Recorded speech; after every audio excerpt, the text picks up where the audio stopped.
예, 우리 시간이 되었으므로 다 같이 묵도하심으로 오늘 예배를 시작하도록 하겠습니다.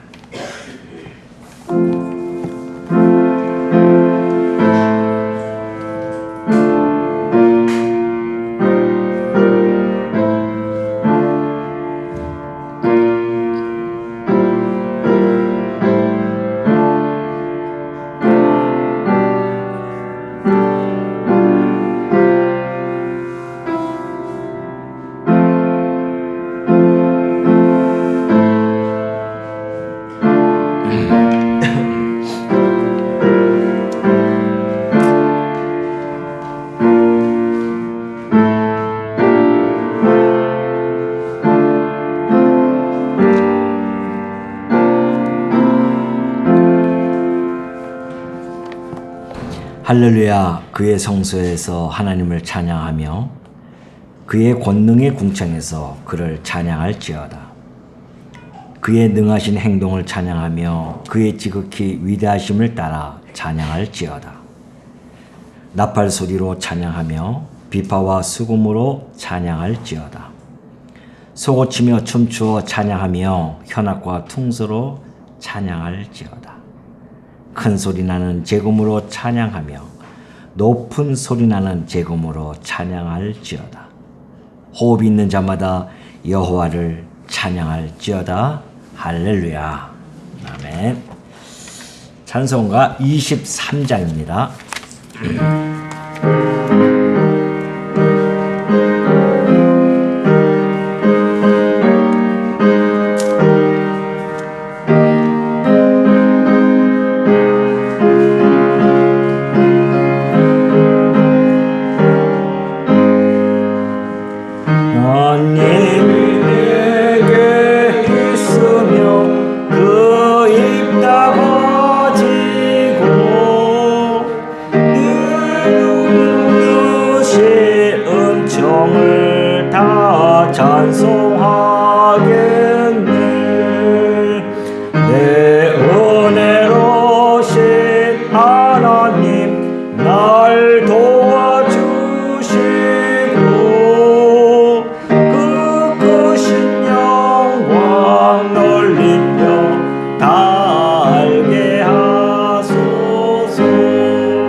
교동문 13번입니다.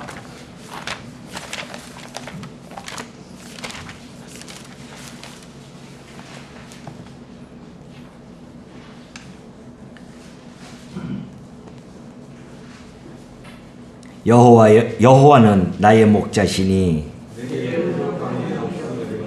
그가 나를 푸른 풀밭에 누이시며 내 영혼을 소생시키시고 내가 사망의 음침한 골짜기로 다닐지라도 해를 두려워하지 않을 것은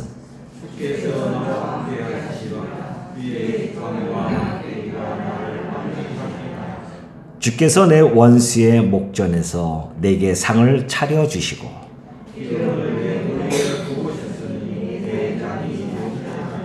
내 평생의 선하심과 인자하심이 반드시 나를 따르리니. 아멘. 우리 사도신경을 통하여 신앙 고백하도록 하겠습니다. 나는 전능하신 아버지 하나님 천지의 창조주를 믿습니다. 나는 그의 유일하신 아들 우리 주 예수 그리스도를 믿습니다. 그는 성령으로 잉태되어 동정녀 마리아에게서 나시고 본디오 빌라도에게 고난을 받아 십자가에 못 박혀 죽으시고 장사된 지 사흘 만에 죽은 자 가운데서 다시 살아나셨으며 하늘에 오르시어 전능하신 아버지 하나님 우편에 앉아 계시다가 거기로부터 살아있는 자와 죽은 자를 심판하러 오십니다.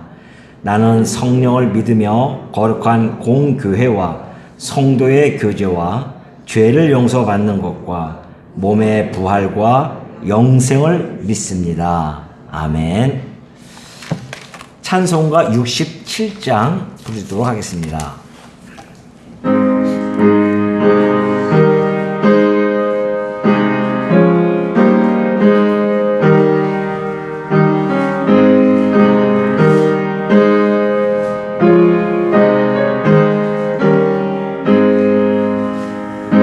영광의 왕께 다 경배하며 그 크신 사랑 늘 찬송하라. 옛부터 영원히 참 방패시니 그 영광의 주를 다 찬송하라. 능력과 은혜 다 찬송하라.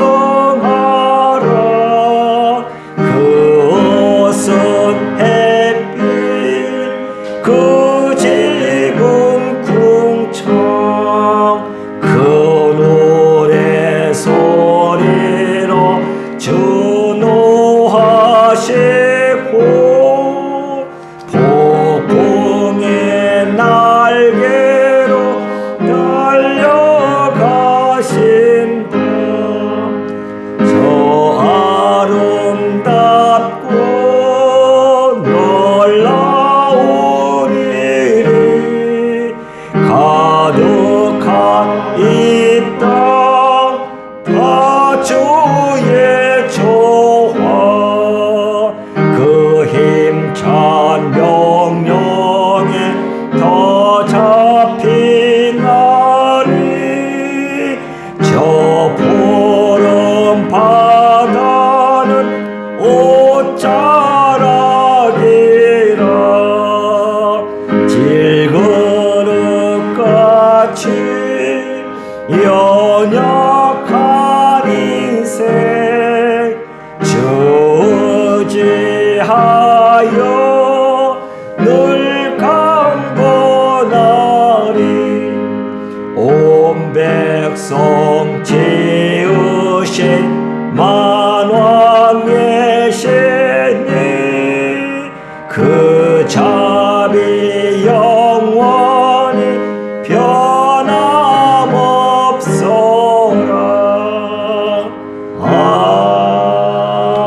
아멘. 유덕성 장로님 나오셔서 기도해 주시겠습니다.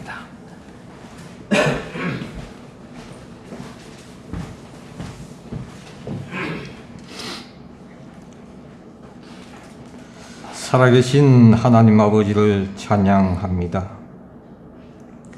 일찍이 창세전에 저희들을 택하여 또 때가 되어 불러주시고 하나님의 성호를 이렇게 함께 모여 찬양할 수 있게 인도하여 주심을 감사합니다. 연약하고 부족하기 이를 데 없는 저희들 감히 하나님을 아버지라 부르며 기도할 수 있게 하시고 하나님의 내려주신 귀한 생명의 말씀을 받아 먹을 수 있도록 귀한 자리에 있게 하심을 감사합니다. 아버지 하나님, 이 모든 것이 하나님의 사랑이며 우리 구주 예수님의 십자가 보혈로 저희를 구원하여 주셨기에 이렇게 함께 할 수 있을 줄 믿습니다. 이 험악한 세대를 살아가는 우리 하나님의 백성들, 이 코로나 시국에서 잘 견딜 수 있게 하시고 어떠한 환경, 어떠한 여건에 있을지라도 믿음 안에서 굳건히 살아갈 수 있는 생명이 숨쉬는 귀한 생명들 다 될 수 있도록 인도하여 주시기를 원합니다. 우리 대구장 노교회에 속해 있는 모든 가정마다 하나님이 함께하여 주시고 어려움 당치 않게 하시고 어려움 당할지라도 견딜 수 있는 힘을 더하여 주시기를 원하옵니다. 성령님께서 늘 함께하여 주시고 도와주시고 이끌어 주시기를 간절히 소망하옵니다. 아버지 하나님, 세우신 목사님께 능력을 더하여 주시고 생명의 말씀을 연구하고 또 그 말씀을 들고 가르칠 때마다 성령님께서 역사함으로 말미암아 가르치는 목사님과 듣는 모든 심령들이 그 말씀으로 인하여 새 힘을 얻는 귀한 역사가 일어날 수 있도록 인도하여 주시며 우리 대구장 노교회 이 예배당이 빈자리 없이 가득 찰 수 있는 날이 속히 올 수 있도록 인도하시고 마음의 상처를 입어 떠난 모든 우리 형제 자매들도 다시 돌아와서 함께 성도의 아름다운 교제를 나눌 수 있는 날이 속히 올 수 있도록 인도하여 주시기를 원합니다. 오늘도 하나님께서 영광 받으시고 저희에게는 한없는 은혜의 시간이 되게 인도하여 주시옵소서. 예수님 이름으로 기도하옵나이다. 아멘.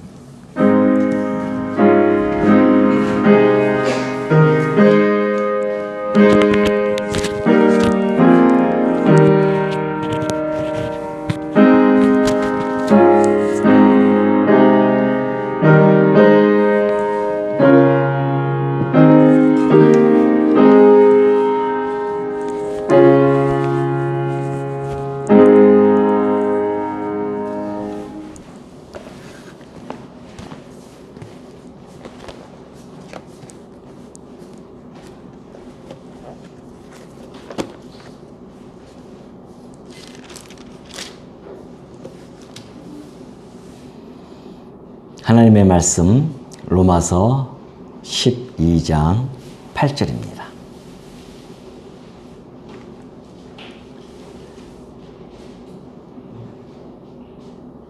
(12장 8절) 혹 위로하는 자면 위로하는 일로, 구제하는 자는 성실함으로, 다스리는 자는 부지런함으로, 긍휼을 베푸는 자는 즐거움으로 할 것이니라.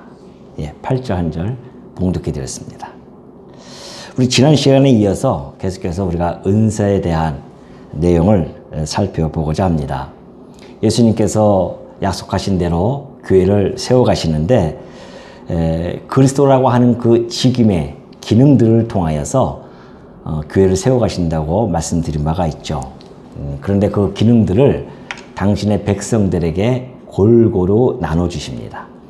그래서 그 백성들로 하여금 교회를 세워가게 하신다는 내용이죠. 지난 시간까지의 그 은사의 내용들을 보면 그 활용되어져 가는 어떤 영역에 대한 공고가 있었습니다. 그러니까 가르치는 자는 가르치는 일로, 섬기는 자는 섬기는 일로, 이러한 영역에 관한 문제라고 한다면 오늘 우리가 살펴볼 이 세 가지 은사는요, 그 은사에 대한 우리가 가지고 있어야 할 마음의 의지 상태, 이런 것을 이야기해 주고 있죠. 그래서 구제하는 자는 어떻게 하라? 성실함으로 하라.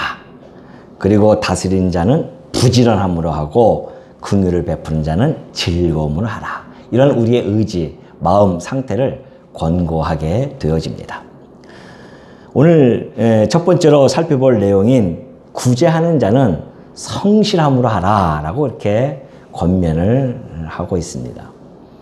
여기서 이제 구제하는 자는 왜 성실하게 해야 되느냐에 대한 내용을 우리가 살펴보게 되어지는데, 그 배경을 우리가 알아볼 필요성이 있습니다.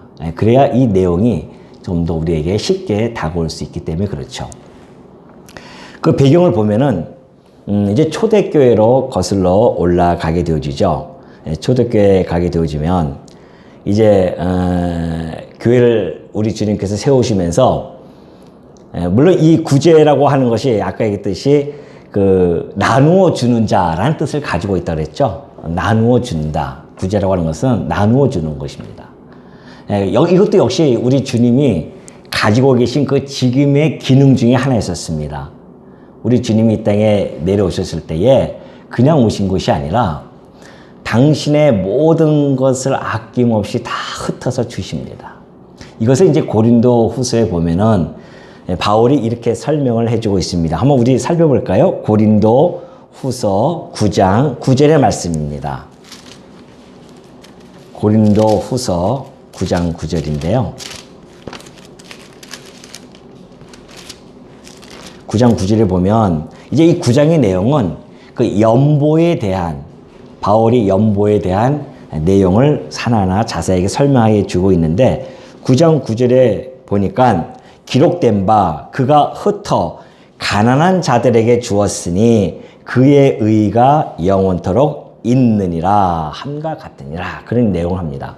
그러니까 연보의 원리를 가르쳐 주면서 그 연보의 원리는 우리 주 예수 그리스도로부터 시작되었음을 밝혀줍니다. 그러니까 예수님께서 이 땅에 오셔가지고요.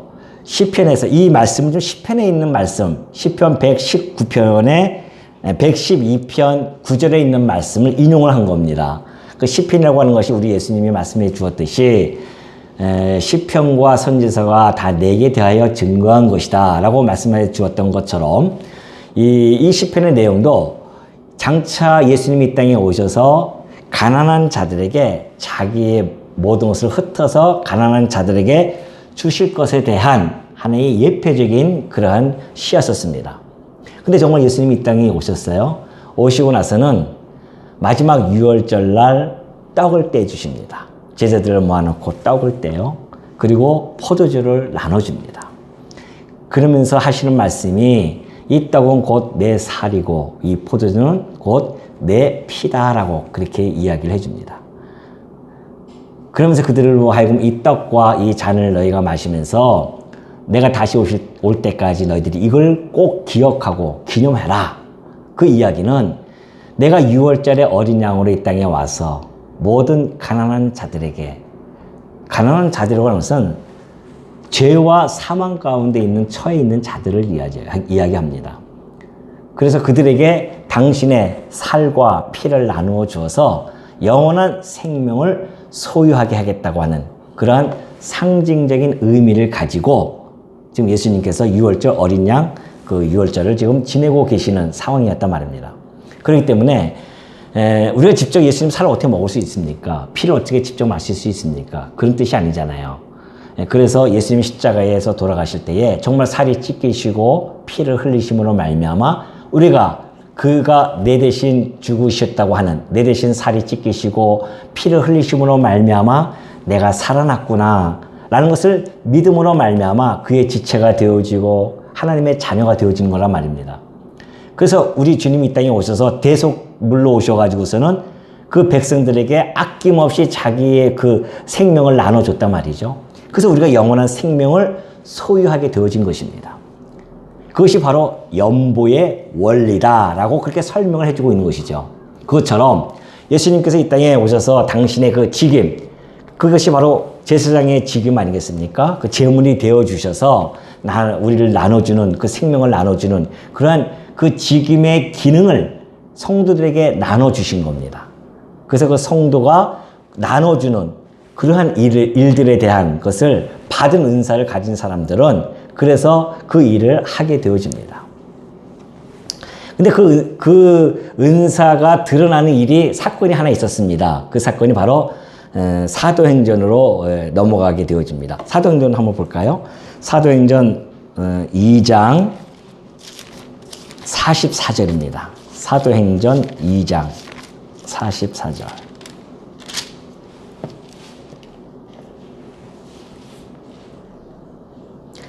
믿는 사람이 다 함께 있어 모든 물건을 서로 통용하고 또 재산과 소유를 팔아 각 사람의 필요를 따라 나눠주며 그래요.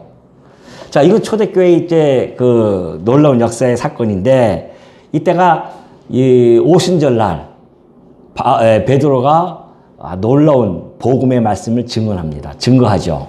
너희들이 십자가에 못 박아 죽였던 그 예수가 구약에 약속되어졌던 그리스도였다. 이것을 이제 선포합니다. 그럼 많은 사람들이 어찌할까 하면서 그때 당시에 3,000명이 회개하는 역사가 나타나게 되어집니다.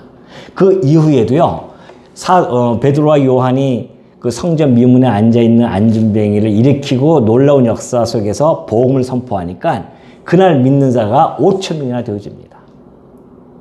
그러니까 지금 우리가 여기 앉아서 그 상황을 상상해 보더라도 잘 상상이 안 되죠.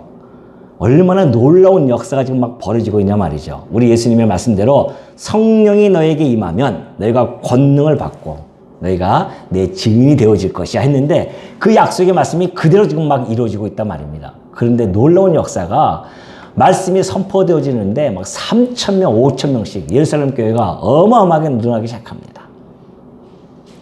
근데 더 놀라운 것은 바로 이 사건이에요. 믿는 사람이 다 함께 있어 모든 물건을 서로 통용을 하고요. 재산과 소유를 팔아서 각 사람의 필요를 따라 나눠주기 시작합니다. 그때에 지금은 이제 다 잘 먹고 잘 사는 이 시대였지만은 2000년 전의 삶이라고 하는 것은 사실은 고단한 삶입니다. 물질적으로 말이죠. 그래서 다들 힘들고 어려운 그런 삶을 살아가는 그런 와중에 이 복된 소식이 그들에게 선포되어졌습니다. 종이나 자유자나 남자나 여자나 신분에 상관없이 다 그리스도 안에서는 하나다라고 하는 그 복된 소식이 그 모든 자들에게, 가난한 자들에게 선포가 되어지면서 그들이 막 꾸역꾸역 막 몰려오기 시작합니다. 얼마나 놀라운 소식이겠습니까? 야, 하나님 안에서는 우리가 다 하나였구나.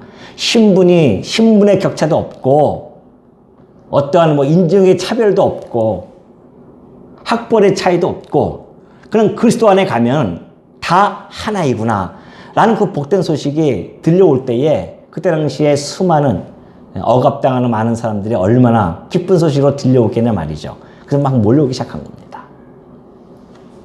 근데 몰려오는데 그걸 몰려오는 것만 끝나는 것이 아니라요. 4장 32절에 한번 볼까요? 4장 32절. 거기 보니까 믿는 무리가 한 마음과 한 뜻이 되어 모든 물건을 서로 통용하고 자기 재물을 조금이라도 자기 것이라 하는 이가 하나도 없더라. 놀라운 사실이 벌어지기 시작하는데요. 모든 물건을 통용하는데 자기 재물을 이건 내 거야 라고 하는 자가 아무도 없어요. 하나도 없습니다. 그러면서 사도들이 큰 권능으로 주 예수의 부활을 증언하니 무리가 큰 은혜를 받아 그 중에 가난한 사람이 없으니.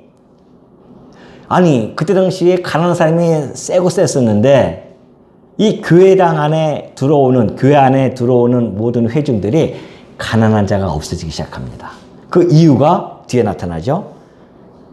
이는 밭과 집 있는 자가 팔아 그 판 것의 값을 가져다가 사도들의 발 앞에 두매 그들이 각 사람의 필요를 따라 나누어 주기 시작한 겁니다.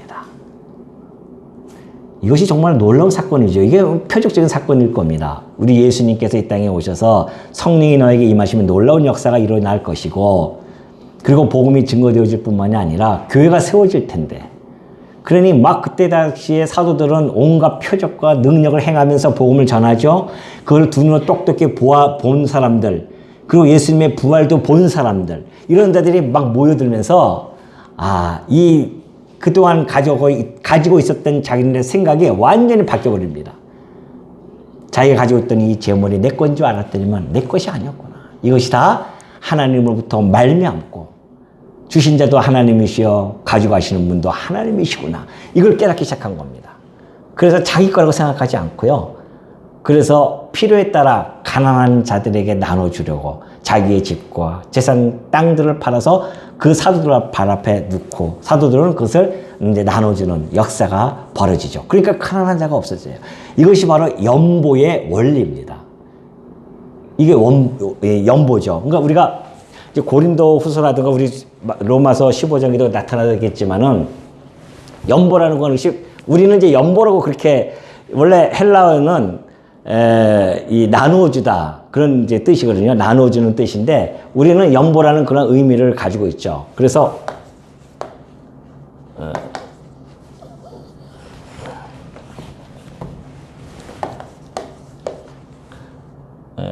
그죠? 내놓는 연자입니다. 버릴 연자로 되지만 내놓는다. 자기가 가지고 있는 것을 내놓는다. 그래서 보태준다. 더해준다. 이런 뜻이잖아요. 그러니까 하나님께서 내게 주신 것을 내놓아서 이것을 서로 가난한 자들에게 줌으로 말미암아 더해줌으로 말미암아 그래서 평균되어지는 놀라운 역사. 그래서 교회 안에 가난한 자가 없이 함께 먹을 것 때문에 걱정하지 아니하고 그 필요에 따라서 나눠주는 그 놀라운 역사가 초대교회 때 아주 세차게 강력하게 그렇게 나타났었습니다. 그것이 바로 연보의 개념입니다.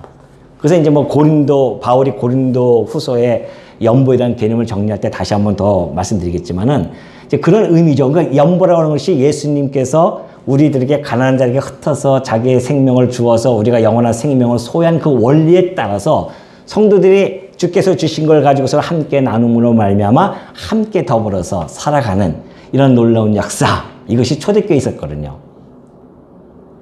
그러니 사람들마다 와서 이제 이것이 나눠주다, 구제하다 이런 뜻이란 말입니다. 근데 이제 구제를 하는 것이요. 나눠주는데 문제는 사도들이 생각해 보십시오. 3,000명, 5,000명이 몰리면서 막 재산이 쌓이다 보니까 나눠줘야 되는데 그 나눠주는 사람들이 히브리 사람들이 아무래도 많이 있겠죠. 왜? 예루살렘 교회니까 그곳에서 살던 사람들이 나눠주다 보니까 자기가 익숙한 사람, 잘 아는 사람들을 나눠주게 되어집니다.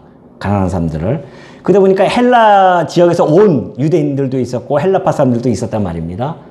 그런데 보니까는 시험에 들기 시작한 거예요. 아니, 왜 저 사람들만 나눠주고 왜 우리는 안 나눠주냐 말이죠. 빠진단 말입니다. 자꾸만. 잘 모르니까 그 사람에 대해서 지금처럼 뭐 명단이 컴퓨터가 돼 있어가지고 쫙 나온 것도 아니고 그러다 보니까 가끔 빠지다 보니까는 그것을 히브리파 사람들을 원망하기 시작합니다. 왜 그렇게 하느냐 너희들. 사도들이 가만히 보니까 이건 아니지 않느냐. 그래서 그 사도행전 이제 6장에 넘어가면 그런 이야기 합니다. 6장 2절에 한번 가볼까요? 6장 2절에 가면 1절부터 볼게요. 그때 제자가 더 많아졌는데 헬라파 유대인들이 자기의 과부들이 매일의 구제에 빠짐으로 히브리파 사람을 원망하니 12사도가 모든 제자를 불러 이르되 우리가 하나님의 말씀을 제쳐놓고 접대를 일삼는 것이 마땅하지 아니하니 형제들아 너희 가운데서 성령과 지혜가 충만하여 칭찬받는 사람 7을 택하라. 우리가 이 일을 그들에게 맡기고 우리는 오로지 기도하는 일과 말씀 사역에 힘쓰리라 하니 그래서 온 무리가 이 말을 기뻐해요. 그래서 믿음과 성령이 충만한 사람 7사람을 쭉 택해서요. 사도 앞에 세워가지고 사도들이 기도하고 그들에게 안수를 합니다. 이것이 최초로 집사를 세우는 그 역사적인 현장에 있었어요. 그래서 그 집사들에게 안수를 합니다. 그리고 그 교회의 살림을 맡아서 할 수 있도록 맡겨버리는 거죠. 그래서 구제를 해줘야 됩니다. 구제를 누구 빠지지 않도록 잘 구제해줘라. 그래서 그 집사님들이 이제 7 집사님들이 돈을 다루게 되어지니까 그래서 성령이 충만하고 지혜로운 자가 필요한 겁니다. 만약에 여러분 그냥 요즘 얼마나 많은 사람 교회에서 문제 되어지는 것이 큰 교회, 작은 교회들은 뭐 그렇게 큰 문제가 없는데 큰 교회들은요 한 달에 뭐 수천만 원, 일주일에 뭐 주의 연보가 수천만 원, 수억씩 들어오잖아요. 그러면 이름도 적을 수도 없어요. 너무 많으니까. 그러다 보면은 유혹을 당할 수가 있단 말입니다. 그래서 하나 그런 봉투째를 이렇게 쓱 집어넣을 수도 있고 자기가 어려움을 겪게 되어지면 그럴 수도 있죠. 그리고 예를 들어서 10만 원인데 5만 원 살짝 이렇게 빼서 할 수도 있고 그런 면도 없지 않아 있단 말입니다. 그런 일들이 사실 비일비재하게 나타나기 때문에 그래요. 그런 문제들이 있기 때문에 그래서 그 살림, 교회 살림, 돈을 관리하는 그 집사님들은 그래서 성령이 충만하고 지혜로운 자가 뽑혀야 된다는 겁니다. 그래서 그런 분들을 뽑아서 안수를 해가지고서는 그래서 안수 집사, 우리는 이렇게 이야기하는 겁니다. 그러니까 사실 교회에서 이제 우리가 서리 집사님들이 있고 안수 집사님들이 계시잖아요. 안수 집사가 안수받은 그 집사님이 이제 정직원입니다, 사실은.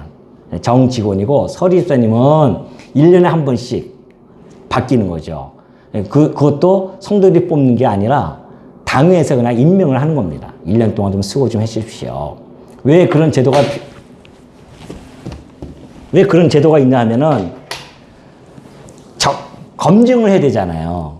서리집사로서 일하는 걸 보면서 검증을 해가지고서는, 저분이면 우리 교회 살림을 맡겨도 충분하겠다라는 생각을 갖게 되어지고, 그분을 성도들이 다 눈여겨보면서 나중에 공동의회 때 집사님을 우리가 선출할 때 성도님들의 마음이 모아진단 말입니다. 그분에게. 그럼 모아지면 그분을 추천해서 안수를 해서 이제는 본격적으로 일을 맡아서 해 주십시오. 그러는 것이죠.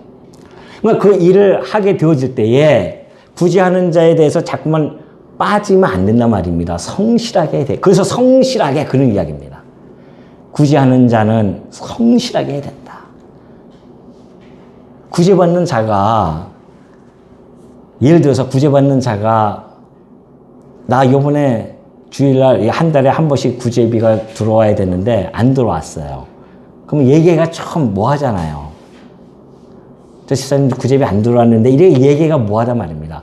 그래서 그 구제를 담당하는 집사님들은 특별히 더 성실하게 혹시 누가 누락되어지지는 않는지, 누가 빠지지는 않는지, 그것을 눈여겨봐야 하는.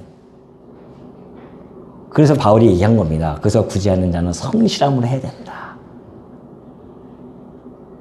왜? 배경이 이런 배경이 있기 때문에 빠지니까 자꾸만 빠져서 그런 집사를 세웠기 때문에 다른 사람이 빠지지 아니하도록, 혹시 빠져서 또 혹은 마음의 상처를 입지 아니하도록 그런 일들을 감당하도록 그렇게 하라. 그래서 안수 집사를 세워서 우리가 그 일들을 한 겁니다. 이때부터 시작되어진 거죠. 안수 집사가. 그래서 지금도 우리 교회에서는 안수 집사를 세워서 교회 재정을 회계를 맡아놔서 그분들이 정말 하나하나 돈이 들어갈 때 한 달에 얼마가 들어갈 거 이것을 다 잊어버리지 않고, 만약에 이 목사 생활비 한 달에 까먹고 안 넣으면은 제가 집사님 생활비 왜 안 넣었어요? 얘기하겠냐 말이죠. 저는 그냥 지나가요, 그냥.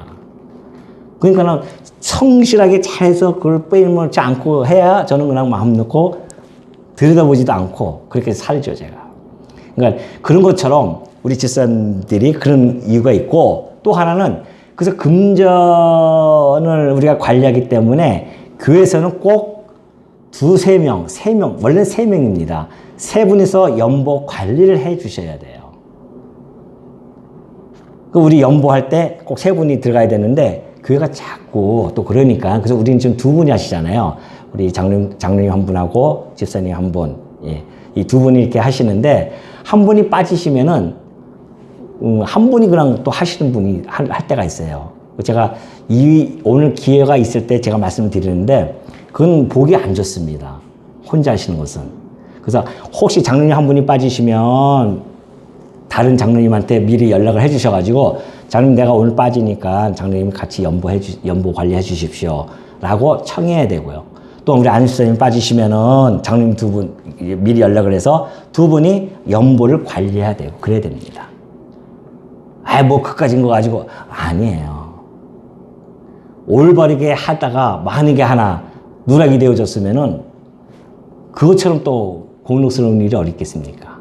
그래서 항상 그런 일에 교회는 조심해야 되고 성실하게 해야 된다.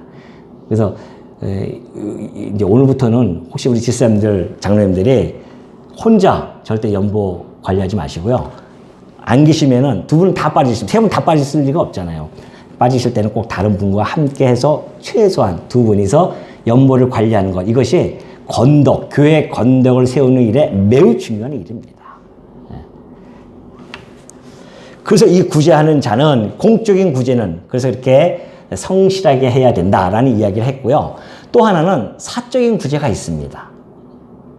그런 은사를 받은 분이 있어요. 그냥 막 나눠주고 싶어요. 그래서 어려운 성도님이 있으면 가서 나눠주는데, 우리 주님이 말씀해 주셨잖아요. 너희들 구제할 때에 외식하는 자들처럼 길거리에서 막 나팔부지 말라는 겁니다. 교회 왔는데 아이고 모집사님 요즘 힘드시다며요. 봉투 하나 쓱 꺼내가지고서는 아이고 필요한데 쓰세요. 그러지 말라는 거죠. 사람에게 보이려고 하지 말라는 겁니다. 구제라고 하는 것은 공적인 것은 어차피 공적으로 나가기 때문에 그건 확인돼야 되기 때문에 그럴 수밖에 없지만 사적인 구제는 왼손이 하는 것을 오른손이 모르도록 하라고 우리 주님 말씀하셨잖아요. 왜? 은밀한 중에 하는 것이 구제입니다. 구제받는 사람의 프라이버시도 있을 수가 있고요.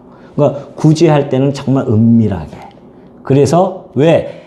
하나님께서 은밀하게 보신다고 해요. 은밀히 보시는 하나님께서 은밀한 중에 갚으신다고 합니다. 구제한다고 해서 그것이 없어지는 것이 아니라 하나님께서 반드시 보시고 갚아주세요. 필요에 따라서. 그렇기 때문에 여러분들이 그런 원리에 따라서 우리가 구제를 또 해야 된다라는 것을 꼭 명심해 주시기 바랍니다. 그래서 구제하는 자는 성실함으로 또는 같은 맥락 속에서 단어가 사용되어지는데 순수함으로 또는 정직함으로 그 단어 속에는 이런 단어가 있습니다. 뜻이 있어요. 정직, 순수, 그 다음에 이 성실 이런 단어들이 포함되어져 있기 때문에 의미가 여러분들이 구제할 때는 그런 것을 꼭 생각하시고 그런 은사하시는 분들은 그런 식으로 해서 찾아가서 성도님한테 슬쩍 몰래 베개잎 밑에다가 슬쩍 집어넣고 전화만 해주시는 거죠. 거기 베개잎이 뭐 하나 있으니까 뭐 하나 맛있는 것도 사드세요. 이런 모습이 아름다운 모습이죠.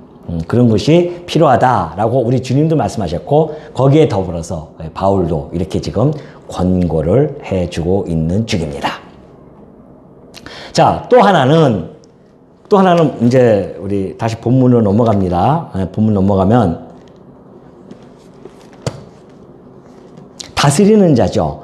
다스리는 자는 부지런함으로 그렇게 이야기합니다.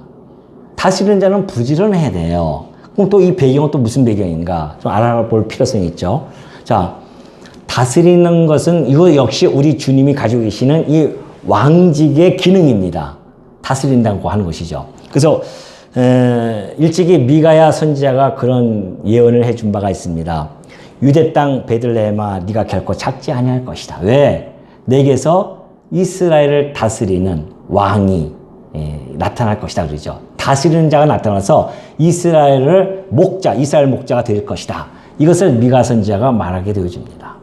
근데 예수님이 진짜 오실 때에 천사들이 나타나서 그런 이야기를 하게 되어집니다. 동방박사가 와요. 동방박사가 와서 이 유대인의 왕이 어디서 태어나느냐 묻습니다. 그러니까 예루살렘 성안이 완전히 뒤집어져요. 특히 헤롯 왕은 자지러집니다. 아니 내가 지금 왕으로 있는데 유대인의 왕이 태어났다고 얼마나 놀라겠습니까? 그래서 넌지시 물어봐요. 동방박사들에게 도대체 어디에서 태어났느냐. 동방박사들은 모르죠. 그 선지자를 불러요. 선지자 불러서 어디서 태어난다고 했느냐. 그러니까 미가 선지자가 그렇게 말씀해 주셨습니다. 이스라엘을 다스리는 자가 베들레헴에서 태어날 것입니다. 그래서 베들레헴에 가서 다 죽이는 거 아닙니까, 아이들을. 그러니까 예수님은 다스리는 자로 이 땅에 태어난다라고 그렇게 예언이 되어져 있습니다. 그래서 직접 오셔서 왕으로 오셔가지고서는 다스려 나갔단 말입니다. 지금도 천상에서 다스려 나가고 계시죠. 그런데 그 다스리는 그 지금의 기능을, 그 왕직의 기능을 성도들에게도 나눠줬어요. 나눠줘가지고서는 성도들에게 다스리도록 하게 하셨다. 그래서 이 다스리는 자는 돌보다, 인도하다, 관심을 갖다 이런 뜻입니다. 다스리는 자라는 뜻이요. 돌보는 자, 인도하는 자, 관심을 갖는 자. 다스리라고 하니까는 무슨 명령조로 모집사 이거 이렇게 해야 될 거 아니야. 장로가 얘기하는데 왜 말 안 들어. 이거 아니라는 겁니다. 보살피는 거예요. 장로, 이 다스리는 자는 보살피는 일을 하는 겁니다. 한번 볼까요? 이것도 확인해 봐야 되겠죠. 사도행전 20장을 넘어갑니다. 사도행전 20장.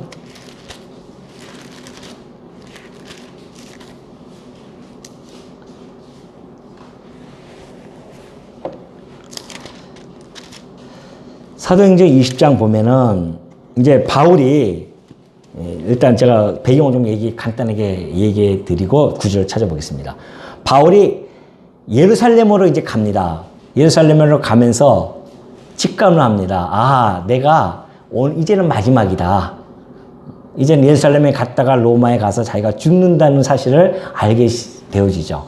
그래서 예루살렘에 가기 전에 그 에베소 밑에 지역에 있는 밀레도라는 곳이 있습니다. 그곳에 가서 에베소 지역에 있는 장로들을 다 불러 모읍니다. 다 오라 그래요. 그래서 마지막 거기서 유언적인 고별 설교를 해줍니다. 유언이죠, 뭐, 유언. 그 유언적인 이야기를 하면서 하는 이야기가 22절에 보면 그래요. 사도행전 20장 22절에 보면 나는 이제 성령에 매여서 예루살렘으로 가는데 거기서 무슨 일을 당할지 알지 못한다.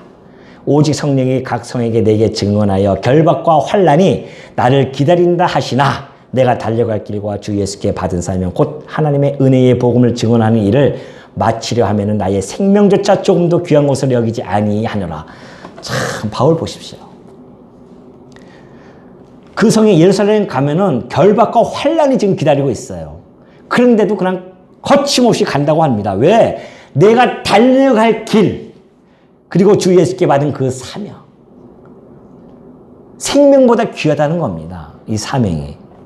그러니 나는 그 생명 조금도 귀하지 않고 이 사명을 위해서 나는 죽어도 괜찮다는 겁니다. 그러면서 25절의 후반절을 보면 이제는 여러분이 다 내 얼굴을 다시 보지 못할 줄 아노라. 이제 나 보지 못한다는 것이죠. 그러니 그 유언의 말씀이 얼마나 그 듣는 자들이나 전하는 자나 그러면서 하는 이야기입니다. 28절이에요. 여러분이 누굽니까? 장로들이에요. 장로들을 모아놓고 하는 겁니다. 여러분은 자기를 위하여 또는 온 양떼를 위하여 삼가라. 성령이 그들 가운데 여러분을 감독자로 삼고 하나님이 자기 피로 사신 교회를 보살피게 하셨느니라. 그런 이야기를 합니다. 뭐로 갑니까? 양떼를 위하여 삼가라. 성령이 그들 가운데, 성도들 가운데 여러분을 뭘로 삼았다? 감독자로 삼았다는 겁니다. 감독자가 뭐예요? 장로, 이 다스리는 이 장로의 기능이 감독을 하는 겁니다. 이 감독이라는 뜻은 살피다, 보살피다는 뜻입니다. 감독이라는 것이. 여기서 이 단어가 보살피라. 그러니까 성령께서 이 성도들 중에 특별히 장로를 택해서 성도들을 어떻게 해라? 보살펴라는 겁니다. 그래서 감독을 세워준 거예요. 감독자로. 왜 그러냐면은, 29절 나타나요. 내가 떠난 후에 사나운 이리가 여러분에게 들어와서 그 양떼를 아끼지 아니할 것이다. 내가 떠나면 사나운 이리가 교회당에 출입을 해요. 그 사나운 이리가 뭡니까? 이단들이라든가 이런 사상들이 교회당에 들어옵니다. 그래서 그 양떼를 아끼지 아니하고 끌고 가려고 합니다. 그런 자들. 또 하나는 제자들, 또한 여러분 중에서도 제자들을 끌어 자기를 따르게 하려고 어그러진 말을 하는 사람들이 일어날 줄 내가 아노라. 장로들 중에서도 자기 당파를 만들어서 예수 그리스도를 쫓게 하는 것이 아니라 자기를 쫓게 하려고 자꾸만 사람들을 살살살 꼬셔가지고서는 그렇게 끌어갈 자들이 있다. 바울 보십시오. 벌써 앞날을 훤히 꿰뚫고 있지 않습니까? 외부적인 위협, 내부적인 어려움, 이것이 반드시 교회에 있는데 이 일을 막아야 할 자가 누구다? 장로님들이에요. 그래서 장로님들은 우리 헌법에 보면요 이렇게 되어 있습니다. 장로의 직무입니다. 도리 오해나 도덕상 부패를 방지하기 위해 권면해야 된다. 다시 말해서 성도들 도리 오해, 교리적으로 혹시 잘못 알고 있는지, 잘못 빠지고 있는지는 않는지, 도덕적으로 부패해지지는 않는지 이것을 갖다가 권면해야 됩니다. 그래서 교인을 신방하고 위로하고 교훈하고 심지어 간호까지 해줘야 됩니다. 그리고 교인의 신앙을 살피고 위하여 기도하는 것, 이것이 바로 성도, 다스리는 자의 직무예요. 그러니 부지런하지 않고서 되겠냐 말이죠, 이게 지금. 그래서 바울이 다스리는 자는 부지런함으로 해야 된다. 왜? 보살피는 일이 쉽습니까? 그래서 장로교회는 교인당 세례교인 25명당 1명씩 장로를 세우는 겁니다. 그럼 우리는 장로님을 좀 세우고 싶어도 못 세워요. 왜? 세례교인 25명을 전도해야 됩니다. 안 그러면 우리는 장로님 못 세워요. 계속 이렇게 계셔야 돼요. 은퇴하시면 모를까. 근데 우리 교단은 장로님 은퇴가 75세까지입니다. 권사님도 75세고요. 조기 은퇴하네요. 예? 조기 은퇴하세요? 그러니 장로님들이 해야 할 일이 그렇게 많아요. 그러니 그 성도를 25명을 보살펴야 되는데 어떻게 합니까? 그래서 부지런해야 된다. 그런 이야기 한 겁니다. 장로님들이 부지런히 25명을 살펴야 돼요. 혹시 딴 데 빠지지 않는가? 혹시 다른 데 기웃거리고 있는지는 않는지. 혹시 도덕적으로 무슨 잘못된 일을 하고 있는지 아닌지. 그래서 그것을 살피기 위해서는 신방도 부지런히 또 해야 되고 전화도 해야 되고 혹시 그 성도가 빠지면 오늘 왜 빠졌을까 궁금해서 곧바로 문자도 보내고 그런 일들을 하시는 장로님입니다. 그러니까 얼마나 힘드십니까? 보살피는 일을 해야 되니까. 그래서 바울이 한 이야기가 있습니다. 그래서 다스리는 자는 그렇게 나와 있죠. 디모데전서 5장 17절 한번 봅시다. 디모데전서 5장 17절. 디모데전서 5장 17절. 잘 다스리는 장로들은 어떻게 하는 장로들이요? 잘 다스리는. 그러니까 잘 성도를 보살피는 장로들이죠. 장로라고 해가지고서는 큰 교회 장로들은요, 이권이 있기 때문에 그렇게 하려고 합니다. 장로는 이권을 가지고 하는 게 아니잖아요. 정말 희생을 해야 됩니다. 자기를 철저히 희생하지 않으면 안 돼요. 자기 이권 때문에 큰 교회는 왜? 그거 하나 하면은 인쇄물 하나, 만약에 인쇄소 하는 장로님이 있다고 한다면은 회의할 때에 요번 인쇄물은 요번에 무슨 교회 행사 선물은 인쇄 책자로 하나 합시다. 또 어떤 장로님은 아닙니다. 이번에 수건으로 합시다. 알고 보니까 그 수건을 주장하는 장로님은 수건 장사하시는 장로님이고, 책을 하자고 하시는 분은 인쇄소 하는 장로님이시고, 자기 이권 가지고 그거 가지고 싸우고 또 교회가 난리가 아니죠. 그게 아니라는 거죠. 아까 바울이 얘기했듯이 성령께서 세우신 그 장로는 성도들을 잘 보살펴야 된다. 그래서 보살펴야 그런 힘들게 일하시는 그런 장로님들을 어떻게 해야 되는가? 봐서 5장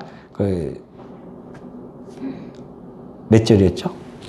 17절.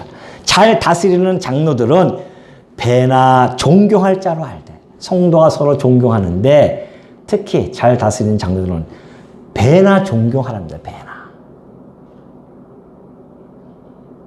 그러니 여러분들 장로님 우리가 존경하는 이유는 인격이 잘 뛰어나고 그래서 존경하는 것이 아니라 정말 우리를 보살펴주고 우리를 위해 애쓰고 수고하시는구나. 이걸 알고 있기 때문에 우리가 장로님을 잘 존경을 해야 된다. 그런 이야기를 여기 바울이 디모데에게, 목회자에게 그렇게 전해주는 거죠. 그래서 성도들로 하여금 장로님들을 잘 존경할 수 있도록 그렇게 잘 권면해야 된다라고 그렇게 이야기를 하게 되어지죠. 마지막으로 긍휼입니다. 긍휼을 베푸는 자는 즐거움을 할 것이나 그래요. 긍휼을 베푸는 자, 긍휼이라고 하는 것은 자비를 베푸는 자를 이야기합니다. 자비로운 자. 그런 분들이 있어요. 정말 마음이 긍휼을 베푸고 싶은 마음, 자비로운 마음을 막 해주는 마음이 있습니다. 근데 여러분, 이 자비로운 마음, 긍휼의 마음은 어떤 한 사람이 그런 한 가지 은사를 있는 것이 아니라 이 은사, 다스리는 장로님에게도 긍휼의 은사를 주십니다. 만약에 긍휼의 은사가 없으면 어떻게 그 일을 할 수 있겠어요? 그 성도를 보살피고 그 성도를 위해서 희생한다고 하는 것이 긍휼한 마음이 없이 되어지냐 말이죠. 긍휼한 마음이 없으면 그때부터는 성도 위에 군림하려고 합니다. 아니 우리 머리 대신 그리스도도 우리 성도 위에서 군림하지 아니하시고 성도를 섬기러 이 땅에 오셨는데 우리 인간인 우리 장로가 돼가지고서는 성도를 군림하려고 하면 되겠습니까? 안 되잖아요. 섬기는 일이란 말입니다. 그 섬기는 일을 해야 되기 때문에 긍휼한 은사가 없으면 안 돼요. 그래서 하나님께서 긍휼한 은사도 함께 주십니다. 가르치는 자도 마찬가지죠. 긍휼한 마음이 없이 가르친다고 하는 것은 하나의 일개 강세일 뿐입니다. 지식만 전달해 주는 거예요. 진정한 목사가 아니죠. 목사라고 하는 것은 목자와 교사입니다. 가르치는 승사. 그 목자라고 하잖아요. 그러니까 성도를 보살피기도 하고 그 목사도 원래는 장로, 다스리는 장로와 가르치는 장로 두 일을 한꺼번에 하는 것이 이제 목사죠. 긍휼함이 없이 어떻게 되어지냐 말이죠. 집사 마찬가지죠. 권사 긍휼한 마음이 없이 어떻게 섬길 수 있겠으며 긍휼한 마음이 없이 위로가 되겠나 말이죠. 그래서 이 긍휼함은 직분자들이 가져야 할 기본적인 덕목이고요. 더 나아가서는 모든 은사의 총화라고 할 수 있는 사랑의 은사. 그것이 기본 바탕입니다. 그거 없이는 아무것도 안 돼요. 이 긍휼과 사랑은 같은 맥을 가지고 있죠. 사랑이 없이 다스린다? 안 되죠. 사랑이 없이 가르친다? 사랑이 없이 섬긴다? 절대 안 됩니다. 그래서 모든 은사의 기저에 깔려있는 가장 중요한 은사는 사랑이고요. 그래서 바울이 이제 고린도서에서 사랑의 장에서 그러지 않습니까? 너희들이 은사들을 구하되 특별히 사랑의 은사를 구해야 된다. 왜? 그거 없이는 나머지는 다 울리는 꽹과리가 돼버리니까. 그래서 사랑하는 은사가 있어야 되죠. 그래서 이 긍휼의 은사는 하나님께서 주시는데 각 은사 직분을 맡은 자에게 골고루 나눠주십니다. 그 다스리는 분은 긍휼만 있는 것이 아니라 위로의 은사도 있고요. 섬김의 은사도 있고 그래요. 그러니까 한 가지만 가지고 있는 것이 아니라 다 함께 어우러져서 그 일들을 해나갈 수 있도록 그렇게 해주시는 것이죠. 그래서 긍휼을 베푸는 자는 즐거움으로 해야 됩니다. 억지로 하면 안 돼요. 억지로 하면 벌써 긍휼을 받는 자는 알고 있습니다. 저 사람이 억지로 하는지. 근데 즐거운 마음으로 하면 그 받는 사람도 기쁘고 즐겁죠. 근데 억지로 하게 되어지면 받는 사람도 아유, 저 사람이 억지로 그냥 마지못해 사람들 눈에 보이기 위해서 하는구나. 그걸 깨닫게 되어지면 유쾌하지가 않잖아요. 뭐 하나 긍휼함을 받더라도, 구제를 받더라도 그렇고. 구제하는 자가 긍휼함으로 하지 아니하고 그렇게 한다고 한다면은 얼마나 그것이 곤혹스럽겠어요. 아까 얘기했듯이 막 아이고 집사님 하면서 막 사람들 다 힘들어서 막 구제한다고 하면은 긍휼한 마음이 있으면 정말 그분의 그 상대편을 생각하기도 하고 그 마음의 상태를 갖다가 눈여겨보기도 하고 그래서 그 긍휼한 마음을 가지고 구제를 하게 되어진다. 이것이 은사에 대한 부분입니다. 자, 이렇게 해서요 우리가 은사 장정 3시간 동안에 자세하게 말씀드린 이유는 교회가 이 은사를 통해서 세워지기 때문에 그렇습니다. 여러분들도 이런 은사를 따라서 세워지게 되어지는데 교회를 세우는 일에 협력하고 봉사하게 되어지는데 자 우리가 중요한 것은 이제 이 직분들 여러분이 다 이 안에 다 포함되어 있기 때문에 그래요. 장로, 목사, 집사 이런 직분들은 우리 장로기 헌법에서는요 항존직이라고 합니다. 항존직이라는 것은 항존직이 어떻게 되죠? 갑자기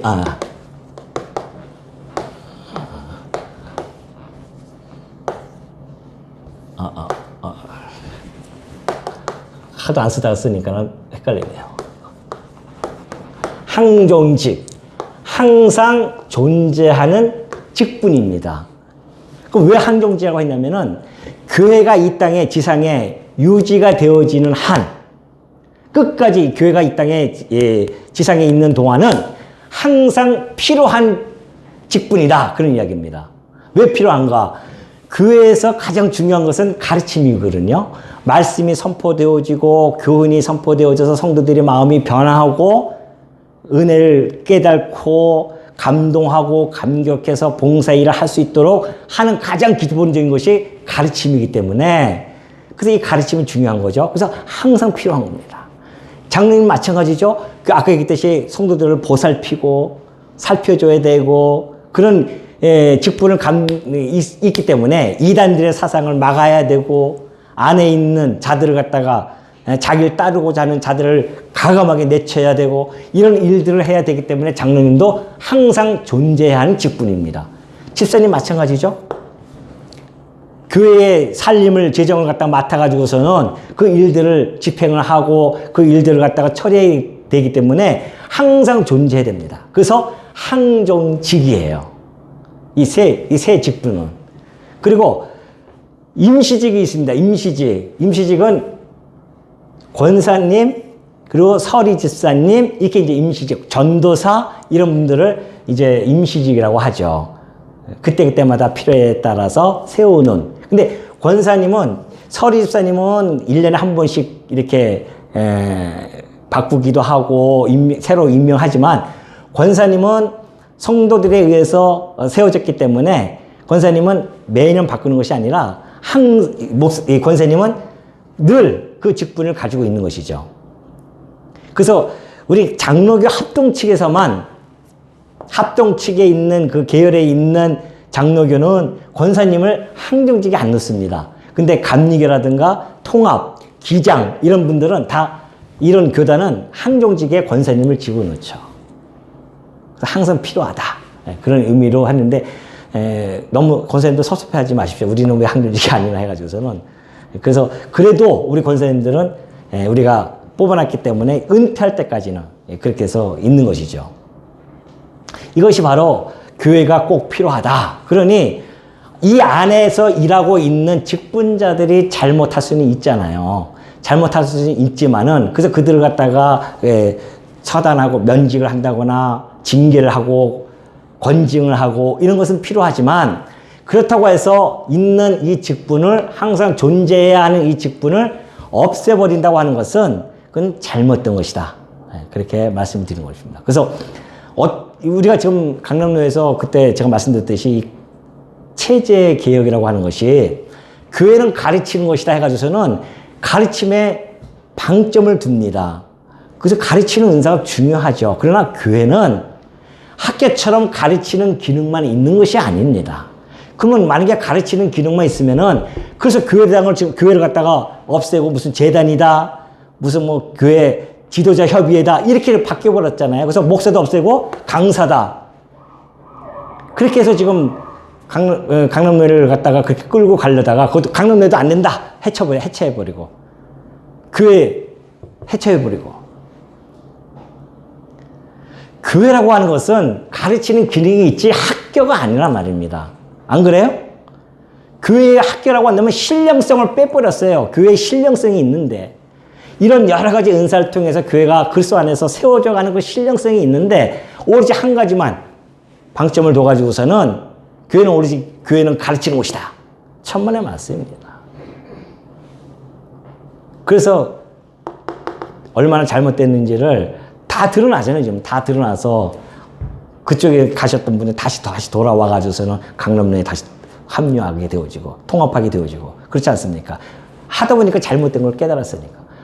그냥 끌려갔는데 나중에 와보니까는 완전히 절벽에 딱 쓴 거죠. 그러니까 교회에 하나님께서 주시는 이 직분을 그래서 소중해야 된다. 또 하나는 중요한 것은 이 직분은 우리 은사라고 하는 것은요, 수직적이 아닙니다. 수직적이 아니에요. 수평적입니다. 다시 말해서 목사, 장로, 집사가 아니에요. 이렇게 수직적으로 회사처럼 내가 집사가 되어지면 그 다음에 이제 장로가 되어지고 장로 되면 목사가 되어집니까 그러면? 아니잖아요.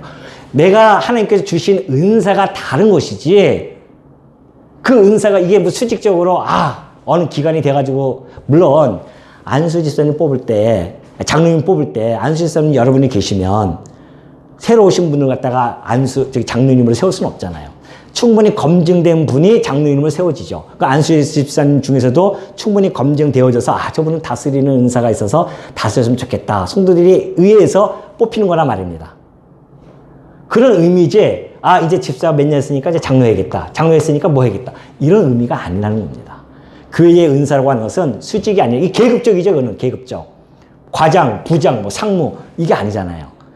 목사, 장로, 집사라고 하는 권사, 이런 모든 것들이 수평적입니다. 은사가 다르다는 것이죠. 하나님께서 맡겨주신 은사가 다르기 때문에 그 은사가 서로 어떻게 해요? 서로 조화롭게, 상호 유기적으로, 상호 협력하면서 그리스도의 교회를, 몸된 교회를 견고하고 아름답게 세워나가기 위해서 주신 거다. 그 수평적인 개념으로서 우리가 이해를 하고, 그래서 목사라고 해서 장로, 집사를 갖다가 아래처럼 가관이 아닙니다. 큰 교회 목사 보십시오. 딱 뜨면요, 경호원들이, 목사님, 당회장 목사님 뜨셨다 하면 경호원들이 쫙 깔리고 그리스도의 영광을 자기가 다 차지하는. 안 그래요? 나 뜨겁지 않습니까? 진짜 나 뜨겁죠. 목사나 장로나 집사나 권사나 하나님이 주신 직분이고 서로가 협력하고 각자의 맡은 일에서 주님이 주신 이 믿음의 분량에 따라서 더 위에 거 생각하지 아니하고 교만해하지 아니하고 각자 주신 은사대로 열심히 봉사해서 그리스도의 몸된 교회를 세워나가는 일, 이것이 얼마나 중요한 것인가를 우리 주님이, 그리고 이 바울을 통하여서 지금 우리들에게 전해준 메시지였다. 여러분들이 이 말씀, 이 은사에 대한 부분을 다시 한번 정리하시면서요, 내게 주신 그 은사가 무엇인지를 여러분이 곰곰이 생각하시고, 내가 이 은사를 갖다가 땅에 묻어지지 않고 정말 게으른 종으로서 살아가지 않고 하나님이 주신 이 은사를 이 교회를 위하여 아낌없이 봉사하고, 정말 바울이 얘기했던 것처럼 달려갈 길을 다 갈 때까지, 내게 주신 이 사명을 감당할 때까지 나의 생명조차도 아끼지 아니할 정도의 우리가 그런 자세로 이 주님이 주신 이 은사를 잘 활용해야 되지 않겠는가. 이 내용을 살피면서 다시 한번 우리 마음속에 다짐을 해 봅니다. 기도하겠습니다. 자비로우신 아버지 하나님, 오늘 저희에게 베푸신 이 은사가 어떠한 것이며 그 은사를 대하는 자세가 어떠해야 함을 저희들이 다시 한번 깨닫게 되어집니다. 이제 저희들 이 은사를 다시 한번 생각하면서 내게 주신 은사가 무엇인지를 곰곰이 생각하고 그 은사 따라서 우리 주님이 주신 그 귀한 직분 따라서 정말 최선을 다해서 우리 주님이 칭찬하는 착하고 충성된 종이라는 칭찬을 받을 때까지, 이 생명 다하는 그날까지 저희들 열심히 성실하게 부지런하게 잘 감당할 수 있도록 주께서 인도하여 주옵소서.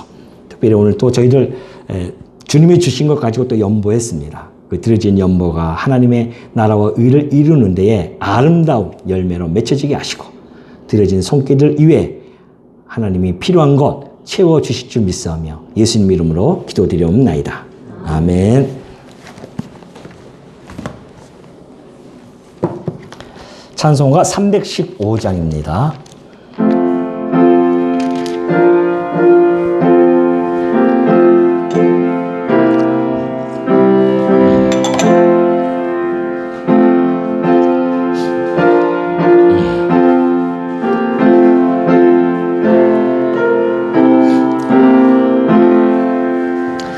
내 주 대신 주를 참 사랑하고 곧 그에게 죄를 다 고합니다. 그 은혜를 주신 내 죄 쓰시니 이전보다 더욱 사랑합니다. 주 날 사랑하사 구하시려고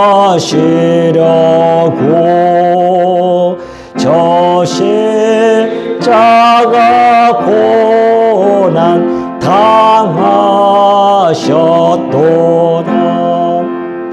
그 가실관 쏘신 내 주 배우니 이전보다 더욱 사랑합니다. 내 평생에 힘쓸 그 큰 의무는 주 예수의 덕을 늘 기림이라. 숨질 때에까지 내 할 말씀은 이전보다 더욱 사랑합니다. 그 영광의 나라 나 들어가서 그 풍성한 은혜 늘 감사하리. 금면류관 쓰고 나 찬송할 말 이전보다 더욱 사랑합니다.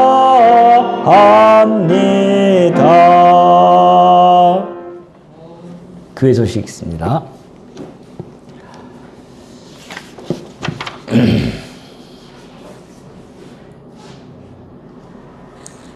네, 계속해서 코로나로 인해서 모이지 못하고 있습니다.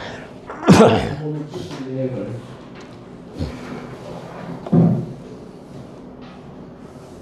카페에 원래 돌아서 참고해 주시기 바랍니다. 그럼 이번 주는 그 환경면을 다 하시도록 하겠습니다. 빨리 코로나가 끝나야 선거 규제가 이루어지도록 하겠습니다.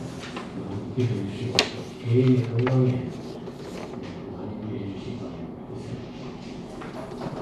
예. 여러분 저 앞에 뒤에 보시면은 마스크 있잖아요. 마스크가 있는데 우리 인터넷으로 말씀을 듣는 어느 성도님이 계십니다. 그분이 마스크를 보내주셨어요. 그래서 각 가정당 이렇게 제가 써놨죠. 그 가정당 개수에 잘 맞게 가져가시고요. 위에서 또 기도도 좀 해주시기 바랍니다. 뭐 큰 건 아니더라도 그 마음 씀씀이가 우리 성도와 이가 얼마나 중요한 것인지를 우리 다시 한번 깨닫게 되는 시간 가지시고요.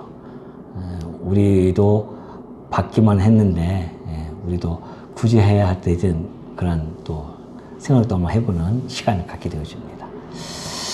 예, 축도로 마치도록 하겠습니다. 우리 주 예수 그리스도의 은혜와 하나님의 사랑과 성령의 교통하심이 너희 무리와 함께 있을지어다. 아멘.